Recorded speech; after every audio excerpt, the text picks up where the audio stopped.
let's try and get through this podcast without mentioning an F-bomb or a P-bomb or a B-bomb or a C-bomb or any of those bombs. I don't even know what's allowed.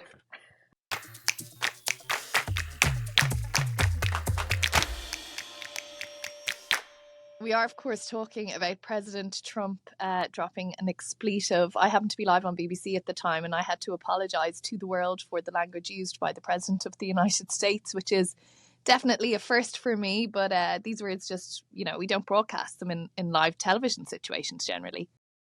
And I looked it up. It was the first time a U.S. president has intentionally said that word. In the past, they've been caught on hot mics, for example, or kind of in off-the-cuff remarks. But this was the first time said directly to the press with the, intention of making a point. You really got the sense of the frustration in that moment, too, when you saw President Trump's body language and how he turned to the camera and kind of finished that statement and walked off. But it got plenty of airtime, I'll say, across the media, some mostly bleeped and here or there with plenty of forewarning. I think we also, in one of our shows with plenty of forewarning, played it unbleeped just to give the full force of that moment.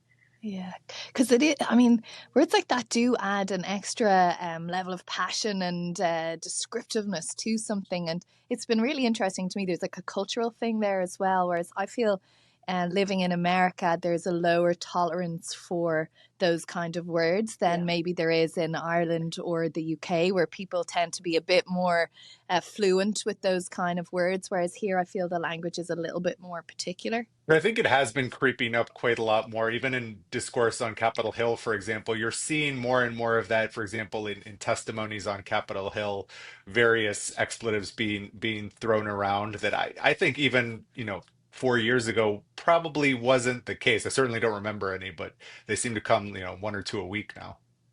Well, it's not just the expletives, I guess. I mean, really, we're seeing the use of social media, in particular, President Trump's Truth Social platform, as his central way to govern. And we've really seen that played out, in front of our eyes this past week and, throughout the president's second term, of course. And in the first term, it was Twitter. This term now, obviously, it's Truth Social. But truly to see big, meaty foreign policy decisions and relations with allies, communication with allies being carried out in front of our eyes on his platform, on the one hand, is truly extraordinary, of course, and unprecedented. On the other, also, as we've said many times before, gives us incredible access to the president's decision making. And you can really almost see real time how he's responding not only to actions on the ground that are happening, let's say in Iran and Israel, but also reaction to that criticism he might be getting, as we've seen also several posts criticizing media reporting, for example, on some of the foreign policy events we've seen this week. But I mean, it's front row to history unfolding in front of our eyes, really. And just to give people a scope of what we're talking about here, I looked at the numbers, and at the beginning of June, President Trump had truthed 2,226 times in there's 130 days of his administration. So that's about 30 a day, which even compared to his last administration, he was tweeting about 15 or 16 times a day. So there's just kind of a massive increase in that. And, it's really not uncommon for me to be at the White House and go up to the staff and ask them for comment on this or that. And they'll say, actually, we have nothing for you at this time, but maybe keep an eye on the president's Truth Social, which I think, is such a different way of managing public relations for a White House. Also a sign of the times, but also a sign of this particular president. Burns, you said truthed there, the president truthed. Is that what we're going with now? The verb to truth is to post on Truth Social? Is that what I suppose so. Yeah, it's a tricky term because, of course, there are factual inaccuracies occasionally in those posts. But, he does love... or not to truth? That is the question, yeah. But, it's amazing for me. It's you feel like, particularly in this past week, like back to Saturday night when we were hearing something's happening in Iran, and then the president put that post up about it, and right through the whole week about the ceasefire being on, not on, speaking to Israel, not speaking to Israel.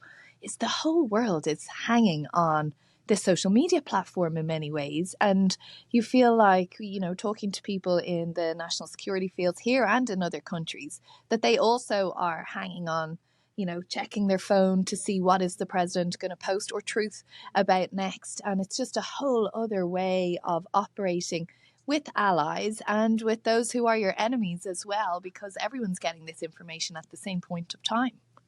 That's such a good point too, because it's such a small circle. I mean, many of these posts are written himself without any prompting or assistance from other staff. And even the ones that are kind of curated, I guess one could call it, it's a very, very small circle. So I think even, a lot of the White House is getting their hour by hour developments on a certain topic from those truth posts. And you mentioned the volume of Truth Social posts, Bernie. I was just taking a scroll through the past week or so on Truth Social, and you also have to keep in mind these incredibly important policy decisions or negotiations with allies or adversaries are taking place interspersed with so many other messages on Truth Social, reposting videos or reposting tweets saying, for example, that Donald Trump should receive the Nobel Peace Prize, boosting some of his policies. And so in the volume of Truth Social posts, what I find sometimes truly remarkable is you can see something slip by and not notice it in those first few minutes or first few moments. I've seen this happen, in our newsrooms as well, where you think, oh, it's, another Truth Social post, let's say, on an issue that we've seen the president talk about in the past. But then you see all of a sudden he's announcing, for example, a ceasefire between Iran and Israel, which is incredibly significant, of course, in the course of events. So, we've talked in the past about the flooding the zone with information and with policy. I mean, that also applies to Truth Social. I think at least as far as the policy focused ones, it's actually really telling in how he thinks and that he's cutting out the middlemen, the communications people of government, because no one trusts Donald Trump better. I mean, in terms of kind of getting Donald Trump's message and intent across, he doesn't trust anyone better than he trusts himself. And that's kind of very indicative of the way he's run this White House. I mean, he ultimately is the decider and he trusts the way he distributes that message better than he trusts any other staff, even the ones that are very, very close to him.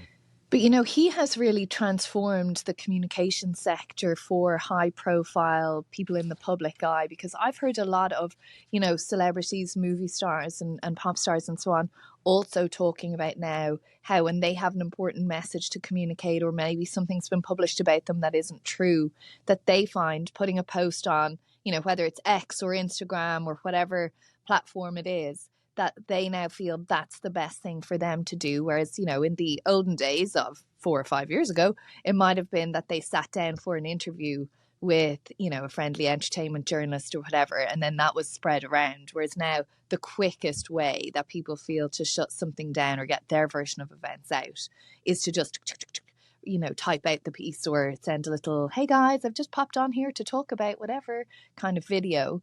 And that you do have, like you're talking about there, just that sense of control. And you're not then trying to, I better check this line that I've seen on another media outlet as to whether it's true or not. It is because it's the person has posted it themselves. It's transformed beyond the politics industry, I think. And it's just very, very fast. I mean, rather than the traditional method of gathering with a communications team at the White House and going line by line through a statement, it's just a really quick way to get directly to the end user, the voter, the person in Congress. We started seeing a little bit of that in the previous administration. I mean, the one that stands out to me is when Biden dropped out of the Yeah, race. It was a Yeah. Sunday afternoon tweet that we all found out we'll about. never forget. Yeah. Never Where forget. were you when? ... Yeah. But that's almost become kind of standard with this administration, that like off hours, weekend, late night announcements via, I mean, a Saturday night announcement for the strike on Iran, for example, after having kind of lulled everyone into a sense that it's not right around the corner, I think is such a good example of him doing that. And the other development, of course, is now no WhatsApp message is safe either, as the Secretary General of Nato, Mark Rutte, Right. learned the hard way this week, didn't he? And the president just took a screen grab of a very loquacious and loving message that Mark Rutte had sent to the president. Suddenly, it's posted there for the whole world to see. It'll certainly make world leaders think twice about what they're sending to the president.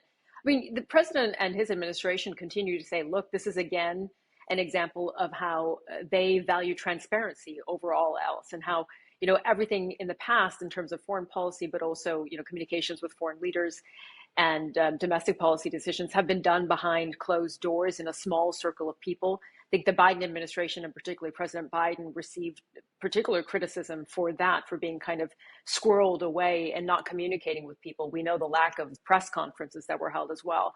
I mean, one benefit that President Trump has, of course, in being able to use Truth Social for all of these important announcements is that he's not facing directly in front of, the press corps, taking questions on each and every one of these posts. Of course, he does, I should say, take, as we know, as Bernie knows as well, in the White House often, take the opportunity often to speak directly with the press. So, we can't say that President Trump is somehow avoiding the press. But when we saw him, for example, after making that Truth Social statement about the bombing of the nuclear sites in Iran, come out and hold that media statement with Secretary Hegseth and Rubio, that was truly something that we hadn't seen yet in this term. To see that kind of very presidential approaching the mic. You think of when President Obama came out and announced that Osama bin Laden had been killed. Those are the moments that we're more familiar with. But remember, this one was preceded by that Truth Social post. And then afterwards, we got several more. So, you get those few moments that might remind you of the traditional presidency that we are used to. But largely, what we understand or seeing is being governed and directly relayed on Truth Social. The interesting thing about that moment when President Trump addressed the nation as well, and you're comparing it to Obama and other presidents, is ordinarily a president would just walk down that little walk to the microphone, the podium themselves, wouldn't they? Whereas this time round, President Trump had Vice President J.D. Vance, Secretary of State, Acting National Security Advisor Marco Rubio, and the Secretary of Defense Pete Hegseth with him, which I thought was really interesting given what we've been talking about for the past week or so about this split within the Republican Party and their, two viewpoints as to whether they should hit Iran or not. And it was quite, I thought, President Trump using that traditional method of addressing the nation, but also sort of sending a message of like, this is the party, this is not just me, we're all in lockstep on this. I also think that him doing that after the Truth Social post was kind of a recognition that, he sees this very much as probably the most consequential foreign policy decision of his administration. And, he's, and the White House is very aware of how historically abnormal it is for a president to kind of shoot out as many messages on social media in that way as possible. So this is kind of reversing that a little bit in terms of, he does that, but he's also still very much a US president here at the White House. So just kind of putting that back into perspective. Yeah, for your archive reel, you need that video clip, don't you? When people look back 30 years from now, they'll want to hear the words coming out of the president's mouth, not just have a screen grab of something. Yeah, it's hard to edit a video with just the screen grab. Yeah. That's true. It's not as exciting. But you wonder what the downsides are for President Trump or for his administration, his cabinet, in having him govern in this way that is so open and transparent and public on Truth Social. And you see a bit of that sometimes, that he gets ahead of or perhaps even contradicts at times the messaging from his own allies and his own cabinet members. I mean, we've talked all this week on our programs about on Sunday when you had, his vice president and you had his Secretary of State, Marco Rubio, going out on media saying, look, we struck Iran successfully, these targeted strikes, it's one and done. And then President Trump coming out with a Truth Social saying, what's wrong with regime change? Of course, they then walked that back and said, he's simply asking the question, if the Iranian people want to rise up and change their regime, what's wrong with that? But still, you do get the sense that because he is the only person he trusts is himself, as you said, Bernie, and is the final decision really on everything. And I don't know about you guys, but I've had this really in trying to talk to sources in the administration and develop these relationships and understanding the administration's policy. Often you get the sense that really they defer to whatever the president decides. It really is that one person making those final decisions, and they might be surpassed by Truth Social. And sometimes you hear, well, as you do at the White House, let's just wait to see what the president truths or puts out. But it allows him to road test things in real time as well. I mean, when you're talking about the regime change versus a one and done hit on the nuclear sites, I think that was a classic example of it, where, the president is is putting those posts out, make Iran great again, hashtag MIGA instead of MAGA, whatever. And then you see all the replies, both on Truth Social and when the posts are reposted on X and all the other platforms, that you can see in real time what people are going to make of that. And, you know, the pinch of salt that people who reply to messages like that on social media are probably particularly engaged and particularly loyal or particularly hating of the president. Like, so you are getting extreme responses, but nevertheless, you're getting responses and you can take the temperature of, you know, the reaction to what you've floated. And I think it's kind of a different audience there than, for example, I think he's also kind of doing the same when he speaks to the media at these press gaggles or walking on the lawn and he stops and says stuff because he knows then it'll be on the networks. And we all know he's kind of a very avid watcher of the networks, Fox in particular. But the audience on Truth Social is kind of a very different audience. I mean, I think he's trying to suss out both the networks and just normal Americans, particularly supporters within his base. It's kind of like a multi-pronged strategy, it seems to me. Yeah, there will be so many PhDs done on how this president rules by social media or otherwise, won't there? Alrighty, well, I guess talk to you next week. there. Yeah, talk to you next week, guys. Bye. See you guys. Bye. If you enjoyed this episode of The President's Path, then please do like or subscribe to our YouTube channel, and we'd love to hear from you. So you can leave a comment below or you can email us at path@bbc.co.uk.